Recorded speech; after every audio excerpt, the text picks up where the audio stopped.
Steffi here. I'm a botanical artist and teacher, and I wanted to share some tips. The first tip being the mechanical pencil. This is my must-have graphite tool for when I'm going out into the field. It gives me precision, it gives me accuracy. I don't have to carry a sharpener because it self-sharpens.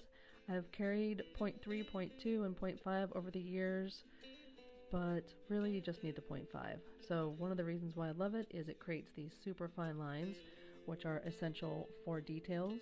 Also, creating these types of fine lines gives you a sense of light in your drawings, but it always breaks. So that's one of the cons of the mechanical pencils, is you can only apply but so much pressure before it breaks. So my solution is this. This guy is awesome. He has a spring mechanism. I'm not a brand ambassador, by the way. A Rotring is just one of my favorites, and I thought I would share it. But this spring mechanism allows for pressure to be applied to the paper without breakage. And because it doesn't break, it means it doesn't get clogged nearly as much as it does with the regulars. I can create these super fine lines, which are important for accuracy and capturing the details.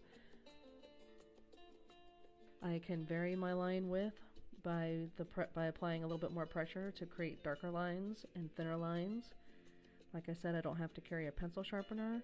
It's just me, nature, a mechanical pencil, paper, and that is it. Sometimes you do not have the luxury of carrying in a lot of supplies in the field. And when you need to just get to it, I think a mechanical pencil is great. Also, this is hatching. These are hatching techniques that can be applied to pen and ink. So if you get really good at creating lines with your mechanical pencil, it'll be a breeze for you to do a dip pen and ink, or even using a micron, although micron you won't be able to vary your line like this. So by applying more pressure, I can get into thicker lines, which gives me a sense of shade and shadow. I can also use these thicker lines to create tone, and I can go thinner and then thicker.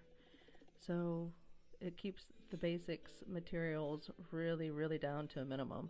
Mechanical pencil and paper, that's all you need. I wanted to share a little bit more with you from my nature journal, working on this sunflower series that I had. Being able to create this type of details is super important, and here again, the only way to create that type of detail and precision is with a super sharp pencil.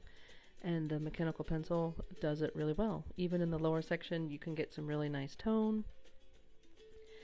Like I had mentioned before, it self-sharpens. Here I'm working on a larger piece in my sketchbook from a cross-section of a walnut branch. Just never would really be able to get the precision of line without a super sharp pencil, and that mechanical pencil makes it easy to do. It's just you, nature, paper, and a pencil. You can't get more basic than that. And what I also love about the mechanical pencil, which I had mentioned earlier, was you can really get even finer lines than the 0.5 can offer just by simply dragging it across a very fine emery board. You can get thinner lines than a 0.2 or a 0.3 ever would give you, and you don't have to carry around extra tools. I really like the idea of keeping tools basic, especially when you're out in nature. For me, it's really just about taking the time to see what's curious, what catches your attention, and then spending time with that, observing it. And that is it. Well, that is it for now. Thank you so much for spending your time with me over the past few minutes watching this video. If you've enjoyed it, please let me know via the comments below.